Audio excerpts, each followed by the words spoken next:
बिस्मिल्लाहिर्रहमानिर्रहीम।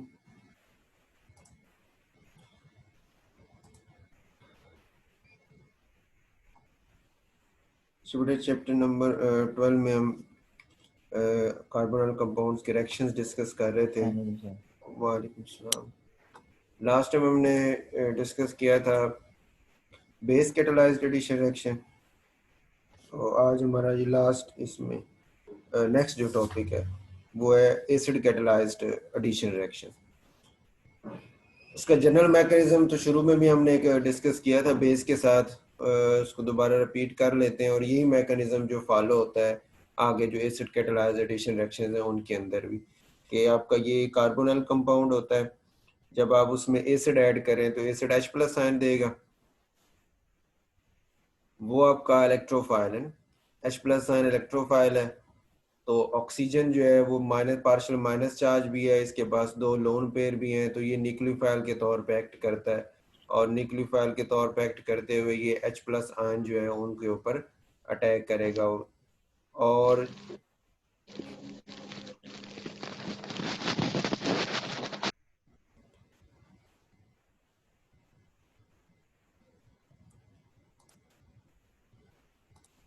ठीक हो गई, H प्लस पे अटैक करेगा तो ये फॉर्म बन जाती है C carbonyl double bond O plus और साथ H आ गया। अच्छा, इसमें यही जो शक्ल इसकी बनी हुई है इसको हम वैसे रीअरेंज कर सकते हैं। इसकी जो है ना वो कह लें कि रेजोनेंस जो स्ट्रक्चर होता है ना वो ड्रा किया जा सकता है, जिसमें हम जो है ना ये डबल बॉन्ड को ऑक्सीजन के ऊपर शिफ्ट कर देते हैं और ये जो प्लस चार्ज है वो कार्बन के ऊपर आ जाता है। और इसी वजह से हमने बोलते हैं कि जो आपका एसिड है, ये मैं नोट्स में एक मिनट देखते हैं यहाँ पे ना ये ड्रा किया हो तो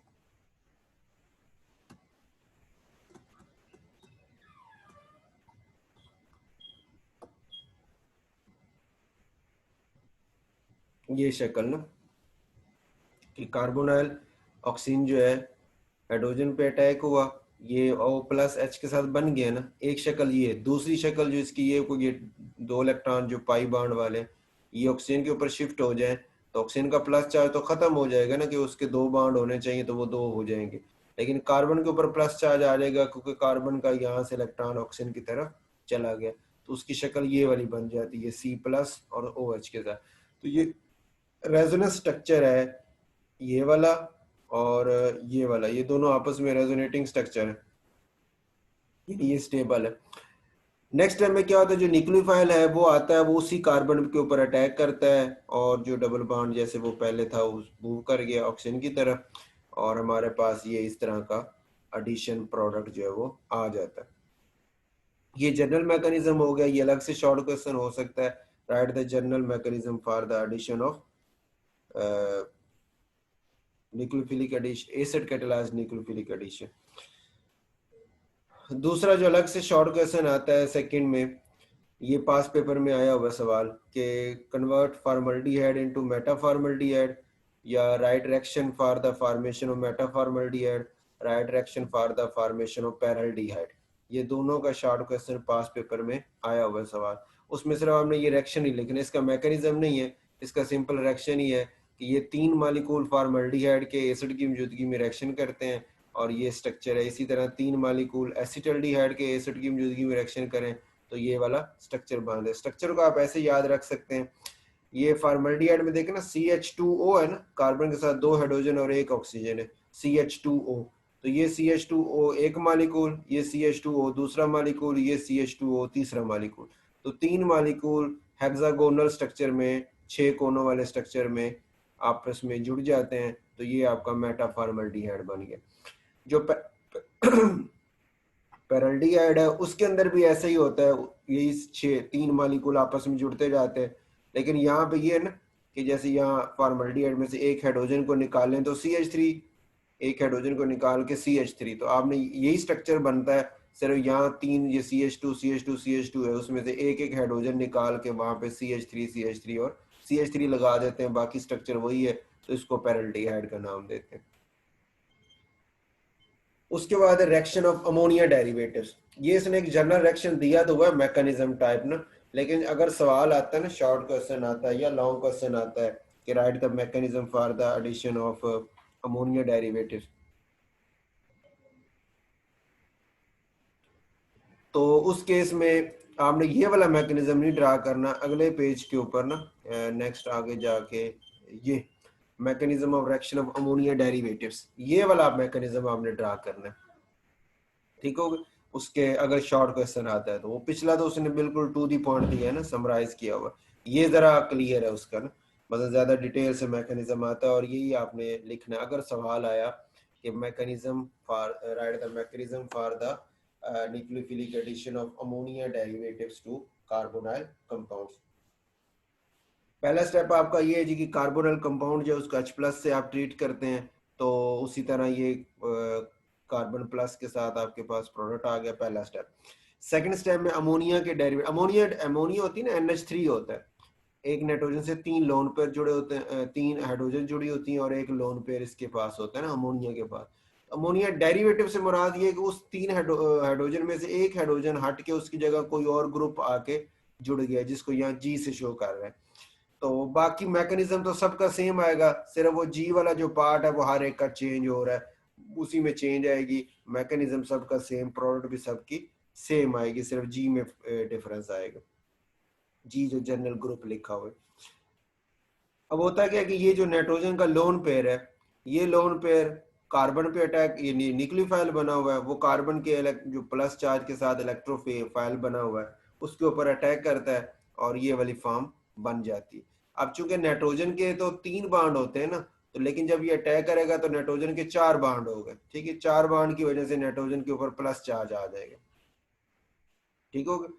नेक्स्ट स्टेप में क्या होता है कि ये यहाँ से आपके बुक के हिसाब से पहले मैं बता लूँ, हाइड्रोजन जो है एक वो रिप्लेस कर छोड़ देता है, हाइड्रोजन ये निकल गई इसमें से, यानी H+ आयन जो उसने पीछे लिए हुए थे, यहाँ से जो लिए थे वो H+ आयन यहाँ पे आके उसने अमिट कर दिए, खारिज कर दिए, तो पीछे ये NHG इसका प्लस चार्ज खत्म हो गया।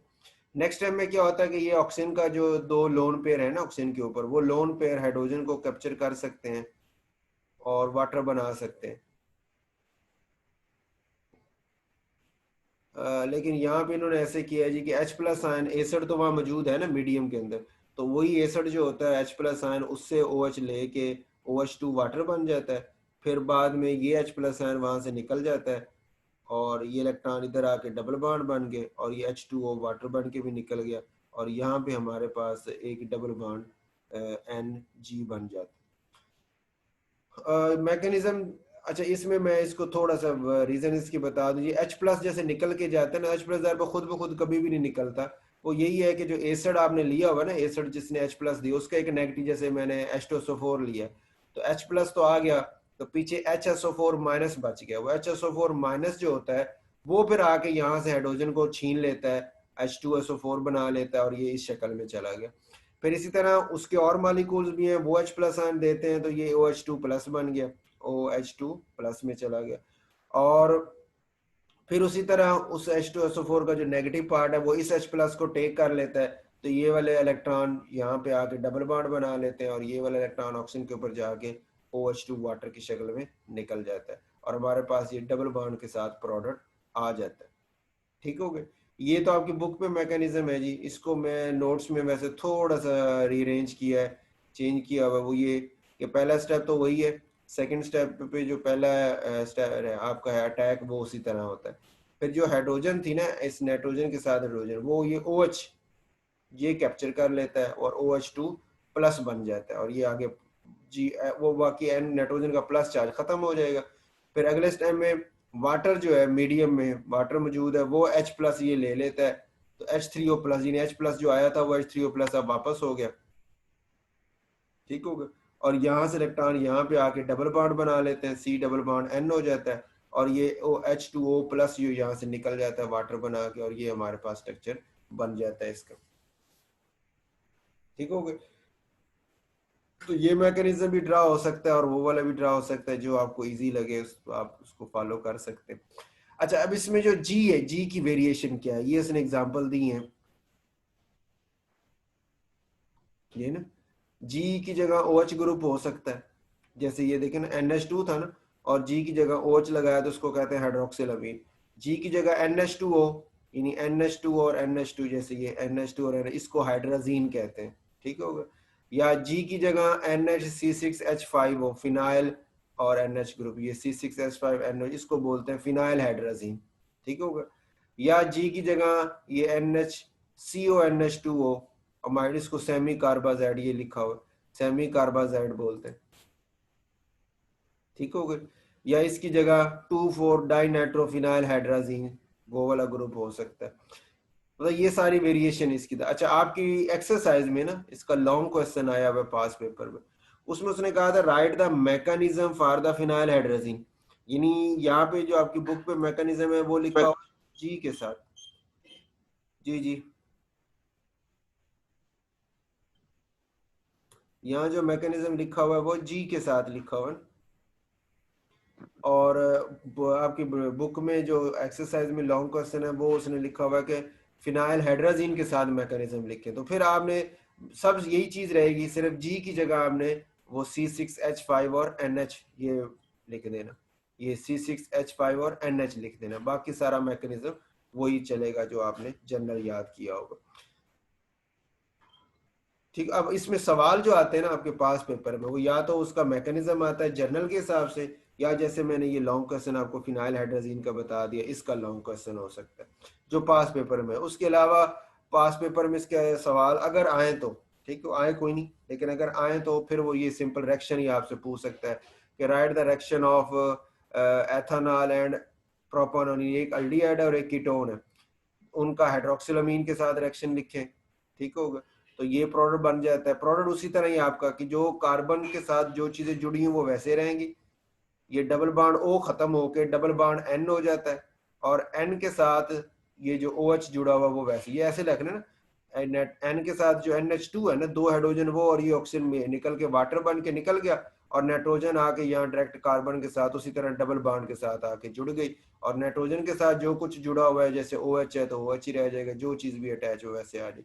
और इसका इस कंपाउंड को हम नाम देते हैं ऑक्साइम। ये जो स्ट्रक्चर है ना, C डबल बॉन्ड N के साथ OH मौजूद हो तो इसको ऑक्साइम कहते हैं, और जिस अल्डिहाइड से बना उसका नाम लेके एंड पे ऑक्साइम, जैसे एथेनॉल से बना तो एथेनॉल ऑक्साइम, प्रोपानोन से बना तो प्रोपानोन ऑक्साइम, ठीक हो गया।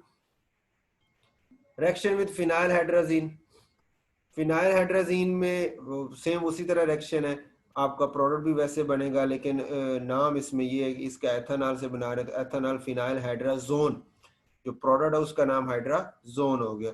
इस तरह जो प्रोपानोन से बना उसका नाम प्रोपानोन फिनाइल हाइड्राजोन हो गया। इस तरह शॉर्ट क्वेश्चन हो सकता है write the reaction with hydrazine, तो हाइड्राजीन से बनेगा तो उसका नाम हाइड्राजोन आ जाएगा। एसिटल्डिहाइड है तो, या एथेनॉल है तो एसिटल्डिहाइड हाइड्राजोन, या एथेनॉल हाइड्राजोन आ गया।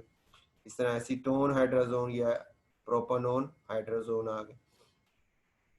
एसीटोन का ही दूसरा नाम प्रोपानोन है ना, और एसिटल्डिहाइड का दूसरा नाम एथानॉल है, जो पीछे उसने ये दोनों शो किए हुए थे।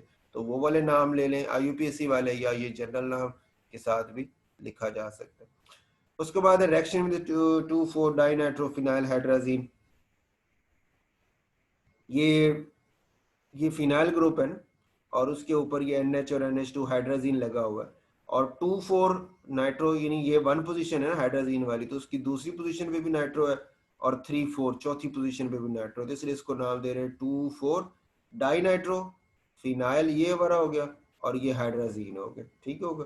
और इसका जो प्रोडक्ट बनेगा उसका नाम 2,4 डाइनाइट्रो फिनाइल हाइड्राजोन हो जाएगा, ठीक होगा।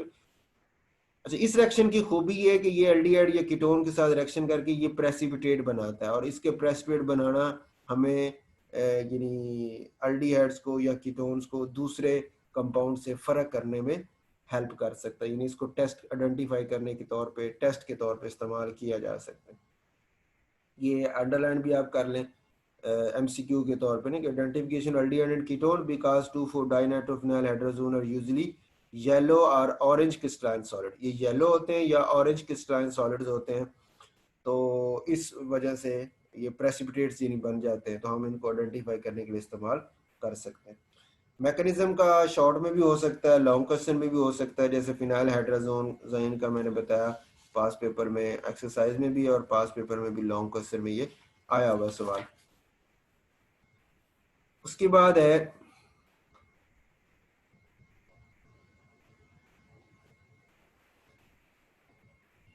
Addition of alcohol. अल्कोहल्स की एडिशन करनी हो अल्डिहाइड्स वगैरह में ना, तो कैसे इसको किया जाता है। इसमें एक पॉइंट लिखा हुआ है ये दूसरी लाइन के शुरू में, एसीटल का ना, और ये जनरल नाम है। ये कंपाउंड का नाम एसिटल्डिहाइड है ना, ये वाला जिसको एथेनॉल भी कहते हैं, ये एसिटल्डिहाइड है। उसको जब अल्कोहल से रिएक्शन करवाते हैं ड्राई HCl की मौजूदगी में, तो ये हमारे पास प्रोडक्ट बनता है 1,1 डाई इथॉक्सी इथेन। ये कार्बन और ये कार्बन मिलके इथेन होगी ना, और इथेन की 1 पोजीशन पे दोनों मौजूद हैं, तो 1,1 डाई इथॉक्सी इथेन हो गया। इसको एसिटल जनरल नाम देते हैं। इस रिएक्शन की खूबी ये है कि ये कि ना वर्ड लिखा हुआ है, रिएक्शन में भी use to protect the aldehyde group. Protect का मतलब कि एक, फॉर एग्जांपल एक कंपाउंड है, उसका मैं रिएक्शन करवाना चाहता हूँ, उस कंपाउंड के अंदर ये अल्डिहाइड का फंक्शनल ग्रुप भी मौजूद है, उस कंपाउंड के अंदर कुछ और फंक्शनल ग्रुप भी मौजूद है। अब मैंने रिएक्शन कराना है दूसरे फंक्शनल ग्रुप का, लेकिन ये अल्डिहाइड वाला भी उससे रिएक्शन कर जाता है, तो फिर मैं क्या करूँ कि पहले अल्डिहाइड को इस तरह अल्कोहल से रिएक्शन करके इस शक्ल में ले आऊंगा, तो ये कि ईथर बन जाएगा ना। ईथर है ना, ऑक्सीजन के दोनों तरफ कार्बन, तो उसको ईथर कहते हैं। तो ईथर आपको पता है इतने ज्यादा रिएक्टिव नहीं होते, तो उसको पहले ईथर बना लेते हैं। ईथर का फायदा ये होता है कि हमारे पास वो रिएक्टिविटी में बहुत ज्यादा कम हो जाते हैं, फिर वो रिएक्शन शो नहीं करते, और जिस फंक्शनल ग्रुप का हमने रिएक्शन करवाना होता है उसके साथ रिएक्शन हम करवा लेते हैं। वो करवाने के बाद फिर हम क्या करते हैं कि इसी ग्रुप को वापस अल्डिहाइड में भी ले आते हैं। वो कैसे कि ये जो एसिटल था उसकी आप हाइड्रोलिसिस करते हैं एसिड की मौजूदगी में, तो दोबारा वापस आप अल्डिहाइड में या कीटोन जिससे वो बना था उसमें कन्वर्ट हो जाते हैं, प्लस अल्कोहल आपको वापस यानी वही प्रोडक्ट वापस मिल जाते हैं। तो ये ऐसे रिएक्शन को बोलते हैं, ऐसे रहे जिसमें आप एक प्रोडक्ट बनाते हैं और फिर वापस उसको रिएक्टेंट में भी ले जा सकते हैं। इसको प्रोटेक्टिंग ग्रुप के तौर पे यूज किया। अब शॉर्ट क्वेश्चन हो सकता है प्रोटेक्टिंग ग्रुप क्या होता है, तो हम कहते हैं जी वो ग्रुप जो रिएक्शन के अंदर एक ग्रुप को ऊपर अटैच होकर उसको रिएक्शन करने से रोक देता है, लेकिन बाद में वो आसानी से रिमूव भी हो जाता है और उस ग्रुप को वापस रीजनरेट दोबारा वापस पुरानी शक्ल में पैदा भी कर देता है, वापस ले आता है। ऐसे ग्रुप को प्रोटेक्टिंग ग्रुप कहते हैं। उसकी एग्जांपल में आप ये एसिटल वाली भी एग्जांपल दे सकते हैं। इससे पीछे आपको याद होगा सोडियम बाइसल्फाइड वाली हमने रिएक्शन पढ़ा था न्यूक्लियोफिलिक और बेस कैटालाइज रिएक्शंस के अंदर ना, तो उसकी खूबी भी यही थी कि वो भी, अगर मैं इसको थोड़ा सा एक्सप्लेन करते जाते हैं, ये सोडियम बाइसल्फाइड की एडिशन थी ना, एडिशन सोडियम, उसमें वो ये एडक्ट तो बन गया ना, लेकिन जो प्रेसिपिटेट्स है उसमें फिर हम जब एसिड डाल के हीट करते थे तो वापस हमें अल्डिहाइड जो होता था वो मिल भी जाता था। तो वो भी प्रोटेक्टिंग ग्रुप के तौर पे इस्तेमाल हो सकता है कि वो भी प्रोटेक्ट करके बाद में हमें वापस रीजनरेट कर देते हैं। हाँ, लेकिन एक डिफरेंस है कि ये जो प्रोडक्ट है ये प्रेसिपिटेट बनाता है, प्रोटेक्टिंग ग्रुप के तौर पे हाँ इसको यूज नहीं कर सकती, क्योंकि प्रोटेक्टिंग ग्रुप वो होता है कि जो प्रोटेक्ट कर रहे, लेकिन मीडियम में तो रहेगा ना कि आगे रिएक्शन, ये तो मीडियम से प्रेसिपिटेट बना के वैसे ही निकल जाता है, तो और रिएक्शन करने के काबिल ही नहीं रहता। ठीक, तो ये इसको हम प्रोटेक्टिंग ग्रुप नहीं कहेंगे। हाँ, इसको ये सिर्फ कह सकते हैं कि ये इनको प्योरीफाई करने के लिए, सेपरेट करने के लिए इस्तेमाल किया जा सकता है।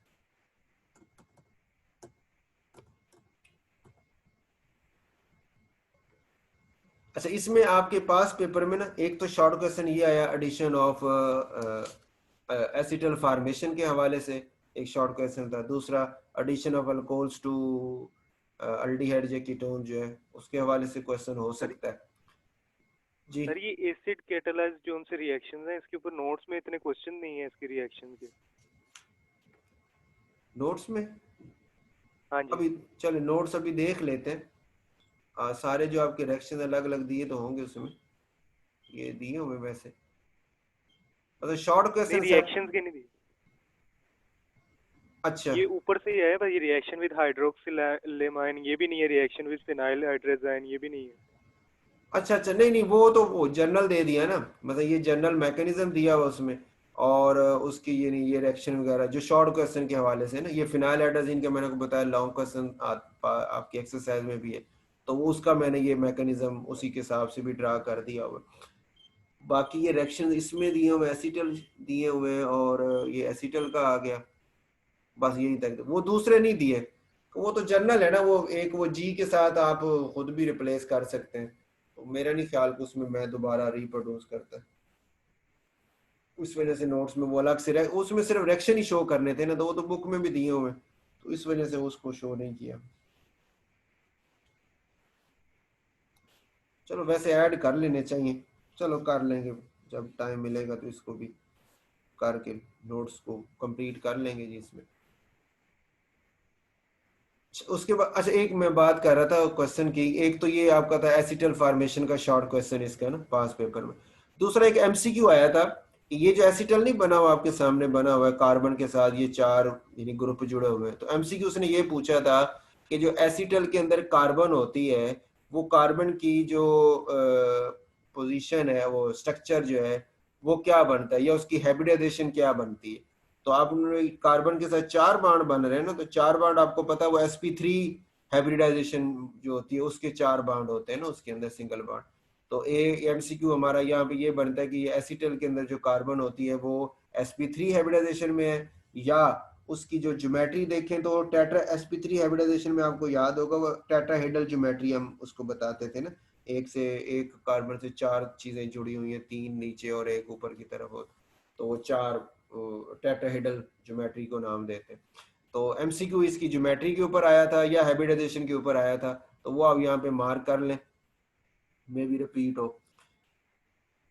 उसके बाद है जी रिडक्शन रिएक्शन, इसमें जनरल आपको पहले रिवाइज कर लेते हैं। हमने पीछे पढ़ा था कि प्राइमरी अल्कोहल की अगर ऑक्सीडेशन की जाए ना तो अल्डिहाइड बनता है, सेकेंडरी अल्कोहल की जाए तो कीटोन बनता है, और टर्शियल अल्कोहल की आपने पढ़ा था कि ऑक्सीडेशन करें तो वो मजीद ऑक्सीडाइज नहीं होता बल्कि एलिमिनेशन होकर एल्कीन बन जाती है। अब मैं जब रिवर्स में चलूंगा ना, प्राइमरी अल्कोहल की ऑक्सीडेशन करें तो अल्डिहाइड है ना, तो जब अल्डिहाइड की रिडक्शन करेंगे तो आप वापस प्राइमरी अल्कोहल में चले जाते हैं। इसी तरह कीटोन में कीटोन की सेकेंडरी अल्कोहल की ऑक्सीडेशन करते हैं तो कीटोन बनता है, और जब कीटोन की आप रिडक्शन करेंगे तो आप वापस सेकेंडरी अल्कोहल में चले जाएंगे। ये एमसीक्यू के तौर पे भी याद है ये पॉइंट ना, ये पहली दो लाइनें जो रिडक्शन रिएक्शंस के नीचे लिखी हुई हैं, aldehyde reduce to primary alcohol whereas ketones to secondary alcohol, ये एमसीक्यू के तौर पे इसको निशान लगा लें। उसके बाद reduction with sodium borohydride, borohydride के साथ इसका रिडक्शन जो लिखेंगे रिएक्शन इसका ना,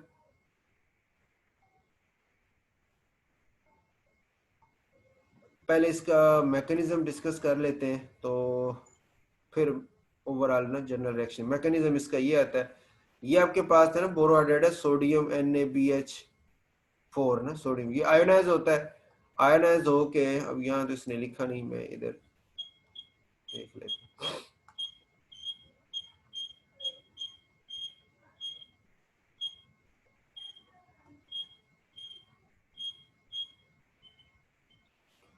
ये असल में होता है ना कि सोडियम NaBH4 था ना, वो आयोनाइज होता है Na+ और BH4 माइनस में।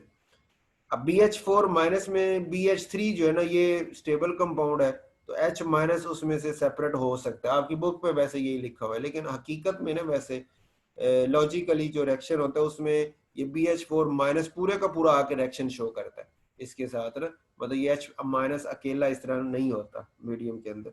बहरहाल आपकी बुक पे लिखा हम यही समझेंगे कि Na+ हो गया, BH3 जो है उसमें से वो ये न्यूट्रल कंपाउंड होता है, स्टेबल कंपाउंड होता है, ये अलग हो गया, और H माइनस आपका न्यूक्लियोफाइल बन गया। ये अब न्यूक्लियोफाइल आके कार्बन आपका ज़ाहिर बात इलेक्ट्रोफिलिक सेंटर है पार्शियल पॉजिटिव चार्ज के साथ, उसके ऊपर अटैक करेगा और डबल बॉन्ड टूट के ऑक्सीजन के ऊपर चला जाएगा, O माइनस बन जाएगा। ये O माइनस पानी में से H+ लेके OH बना लेगा, और OH माइनस आपकी वो यहाँ से मीडियम से अलग हो जाएगा, ठीक होगा।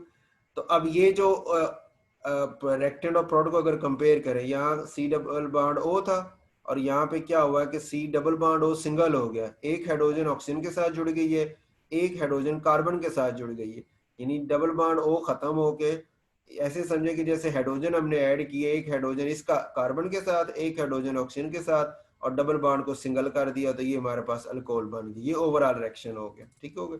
तो यहाँ पे भी यही है कि ये इसके अटैक होने के बाद जो रिएक्शन बनता है, तो आप रिएक्टेंट और प्रोडक्ट को कंपेयर करें तो सिंपल इतना आपने याद रखना है कि हमने डबल बॉन्ड O को सिंगल कर देना है, एक हाइड्रोजन ऑक्सीजन के साथ लगा देनी है, एक हाइड्रोजन कार्बन के साथ लगा देनी है, तो यही हमारा प्रोडक्ट बन जाएगा। अब एग्जांपल जैसे देखें ना, मेथनॉल था, इसमें आपने एक कार्बन के साथ हाइड्रोजन दी तो वो CH3 हो गया, और एक ओ ऑक्सीजन के साथ हाइड्रोजन दी तो वो OH बन गया और मेथानॉल कंपाउंड का नाम हो गया।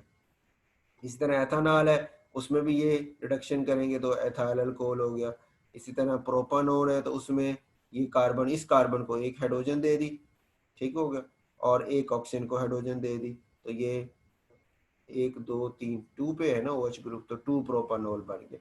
तो शॉर्ट क्वेश्चन आपका एक तो ये हो सकता है, write the reaction for the reduction with sodium borohydride, या कन्वर्जन हो सकती है कि मेथनॉल से मेथानॉल बनाए, या आपकी एक्सरसाइज में वैसे कन्वर्जन के लिए सवाल है, एथेनॉल से एथानॉल बनाए, प्रोपानोन से प्रोपानोल बनाए, ठीक हो गया। ये उसके शॉर्ट कन्वर्जन के तौर पे इस तरह सवाल हो सकते हैं।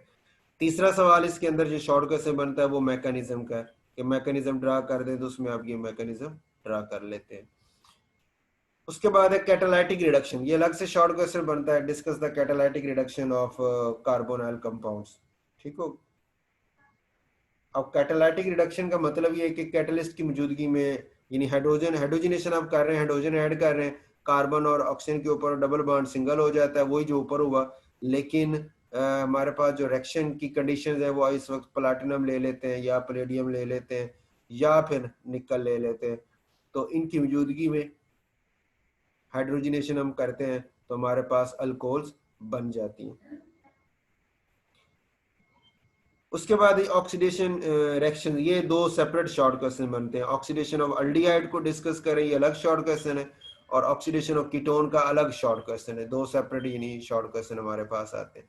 जो ऑक्सीडेशन ऑफ अल्कोहल वाला, अल्डिहाइड वाला हमारे पास जो शॉर्ट क्वेश्चन है, उसमें आपने एग्जांपल, वर्डिंग में कोई नहीं, बस ये एग्जांपल ही आपने देनी है कि कोई भी ऑक्सीडाइजिंग एजेंट ले लें, जैसे ये पोटेशियम डाइक्रोमेट है, या KMnO4 है, या डाइल्यूट नाइट्रिक एसिड वगैरह है, तो कोई भी आप ऑक्सीडाइजिंग एजेंट ले लें, चाहे वो स्ट्रॉन्ग है चाहे वो वीक है, ये पॉइंट आपने याद रखना है कि जो ये पहली लाइन में बल्कि अंडरलाइन कर ले MC, aldehydes are easily oxidised by mild oxidising agent, यानी वो ऑक्सीडाइजिंग एजेंट जो बिल्कुल हल्के, मतलब वीक ऑक्सीडाइजिंग एजेंट है, वो भी अल्डिहाइड की बड़ी आसानी से ऑक्सीडेशन कर लेते हैं। जैसे ये टॉलरेंस रीजेंट है, फेलिंग सोल्यूशन है, बेंडिट सोल्यूशन, ये भी आगे आएंगे, लेकिन वहां पे भी MCQ ये मैं बताऊंगा आपको, यहाँ पे इसके साथ यहीं पे मार्क भी कर लें कि टॉलरेंस रीजेंट, फेलिंग सोल्यूशन और बेंडिक सोल्यूशन ये ऑक्सीडाइजिंग एजेंट है, यानी ऑक्सीडेशन रिएक्शन ये शो करते हैं। ये तीनों जो है ऑक्सीडेशन रिएक्शन शो करते हैं, ऑक्सीडाइजिंग एजेंट के तौर पे एक्ट करते हैं, और अल्डिहाइड की ऑक्सीडेशन करके उनको एसिड में बदल देते हैं। जैसे हमने पीछे पढ़ा था, अल्कोहल की ऑक्सीडेशन करें प्राइमरी अल्कोहल की तो अल्डिहाइड, और अल्डिहाइड की ऑक्सीडेशन हो तो कार्बोक्सिलिक एसिड बन जाता है। इसी तरह कीटोन में भी यही है कि सेकेंडरी अल्कोहल की ऑक्सीडेशन करें तो कीटोन है, और कीटोन की ऑक्सीडेशन करेंगे तो कार्बोक्सिलिक एसिड बन जाता है। अल्डिहाइड में तो प्रोडक्ट बनाना बहुत आसान है, क्योंकि 2 कार्बन का अल्डिहाइड है तो ऑक्सीडेशन होकर 2 कार्बन वाला एसिड बन गया, 3 कार्बन का अल्डिहाइड है, ऑक्सीडेशन होगी तो 3 कार्बन वाला एसिड बन जाएगा। इसमें प्रोडक्ट बनाना हमारे लिए आसान है। कि जो अब ये MCQ के तौर पे ये आखिरी लाइन, ये भी carboxylic acid at the same number of carbon atom as present in the parent aldehyde, जो अल्डिहाइड में जितने कार्बन एटम है उतने ही कार्बोक्सिलिक एसिड में भी होते हैं। ये MCQ के तौर पे मार्क कर लें, क्योंकि कीटोन में ऐसा नहीं होता, कीटोन में बदल जाते हैं। ये कीटोन है। अच्छा, अब कीटोन की पहली लाइन में MCQ ये मार्क कर लें कि ketone do not undergo oxidation easily, मतलब वो जो वीक ऑक्सीडाइजिंग एजेंट थे, जैसे पीछे अभी आपने ये बात की, टॉलरेंस रीजेंट था, फेलिंग था, बेंडिक था, ये वीक ऑक्सीडाइजिंग एजेंट, और वो अल्डिहाइड की ऑक्सीडेशन कर सकते हैं, लेकिन वो कीटोन के साथ रिएक्शन शो नहीं करते। कीटोन जो होता है वो स्ट्रॉन्ग ऑक्सीडाइजिंग एजेंट, जैसे ये डाइक्रोमेट और KMnO4 है, इनके साथ रिएक्शन शो करता है, करके वो आगे कार्बोक्सिलिक एसिड में बदल जाता है। वीक ऑक्सीडाइजिंग एजेंट के साथ उसका रिएक्शन नहीं होता। अच्छा, अब यहाँ पे हमारे पास जो पॉइंट है, दो इसमें केस आते हैं। एक तो ये है कि इस इजी इसलिए भी है कि ये है ना एसिड बना, तो इसमें ये कार्बन और हाइड्रोजन ये वाला बॉन्ड टूट रहा है ना, टूट के आगे ऑक्सीडेशन होकर एसिड में चल, और इस केस में आप देखें तो इसमें कार्बन कार्बन का बॉन्ड टूटना, ये वाला बॉन्ड टूटेगा तो इस C डबल बॉन्ड O के साथ OH आके जुड़ेगा ना, तो यहां से जब ब्रेक डाउन होगा इस जगह से, तो ये 2 कार्बन है, एक तरफ 2 कार्बन है, एक तरफ 1 कार्बन है, तो 2 कार्बन वाली ऑक्सीडेशन करके 2 कार्बन वाला एसिड, और जो 1 कार्बन पीछे बचा है उस 1 कार्बन वाला जो है वो ऑक्सीडेशन करके 1 कार्बन वाला एसिड बना देते हैं। ठीक है, इसमें हमें 2 एसिड मिलते हैं। ये भी एमसीक्यू के तौर पे आपने याद रखना है कि इसमें हमें हमेशा, ये नीचे आखिरी लाइन में देखें ना कि carbonyl group is oxidised, mixture of 2 carboxylic acid is always obtained. ये रिएक्शंस ऊपर वाले लाइन में लिखा, ये एमसीक्यू के तौर पे मार्क कर लें कि जो कीटोन्स हैं उसकी जब आप ऑक्सीडेशन करेंगे तो हमें 2 कार्बोक्सिलिक एसिड मिलते हैं एक की बजाय, लेकिन अल्डिहाइड की ऑक्सीडेशन करें तो हमें एक ही कार्बोक्सिलिक एसिड मिलता है। अच्छा, अब यहाँ पे बात हो, डिफरेंस क्या है, ये तो होगी ना आपके पास कीटोन, वो जो सिमेट्रिकल कीटोन है, दोनों साइडें बराबर है, तो अब बराबर हो तो फिर हम कहते हैं जहां से मर्जी इधर से तोड़ लें या इधर से बांड तोड़ लें, प्रोडक्ट आपको यही मिलेंगे और कोई चॉइस नहीं। ठीक हो गया। अच्छा, अब अगर अनसिमेट्रिकल कीटोन, जैसे ये देखें ना, ये कार्बोनाइल की एक तरफ एक कार्बन है और दूसरी तरफ 2 कार्बन है, अब ये अनसिमेट्रिकल कीटोन है, दोनों साइडें बराबर नहीं है। तो अगर ऐसा हो तो फिर अब क्वेश्चन है कि ये वाला बांड टूटेगा या ये वाला बांड टूटेगा, क्योंकि अगर यहाँ से बांड टूटता है, ये जो कार्बन और CH2 वाला ये वाला बांड टूटता है तो फिर 2 कार्बन का एसिड और 2 कार्बन का एसिड, और अगर ये वाला बांड टूटता है तो फिर 3 कार्बन का एसिड और 1 कार्बन का एसिड। तो जब प्रोडक्ट हम देखते हैं तो वो हमें 2 कार्बन के एसिड वाले 2 मॉलिक्यूल मिलते हैं, इसका मतलब बांड ये वाला टूटा है, यानी वो वाला बांड टूटता है जिस कार्बन के साथ हाइड्रोजन थोड़ी लगी हुई है। कार्बोनाइल के साथ जो जुड़ी हुई कार्बन है, अटैक सिर्फ उसी पे होना है, उसी ने टूटना है, रिएक्शन में हिस्सा लेना है, नंबर 1। नंबर 2, और उन दोनों में से उस कार्बन पे अटैक होगा, उस कार्बन का बांड टूटेगा जिस कार्बन के पास हाइड्रोजन थोड़ी है, और वो इजिली टूट के हमें प्रोडक्ट दे देता है। तो इसका अगर प्रोडक्ट पूछेगा तो आप कहेंगे ये वाला यहाँ से बांड तोड़ दो, ये 2 का एसिड और ये 2 कार्बन भी एसिड में जाके हमें 2 मॉलिक्यूल एसिटिक एसिड के बना देते हैं। ये शॉर्ट क्वेश्चन ऐसे भी आया हुआ है, discuss the oxidation of butanone या convert butanone into acetic acid, तो हम ये सब इसी तरह रिएक्शन लिख देते हैं। और अगर short question discuss the oxidation of ketone, तो उसमें फिर आपने दोनों बातें लिखनी है, ये भी लिखना है कि वीक ऑक्सीडाइजिंग एजेंट से ये रिएक्शन नहीं करता, स्ट्रॉन्ग से करता है। दूसरा आपने लिखना अगर सिमेट्रिकल कीटोन हो तो कैसे बांड टूटेगा, और अगर अनसिमेट्रिकल कीटोन हो तो बांड कैसे टूटेगा और क्या प्रोडक्ट मिलेगा। ये शॉर्ट क्वेश्चन तब आपका मुकम्मल होगा इसमें।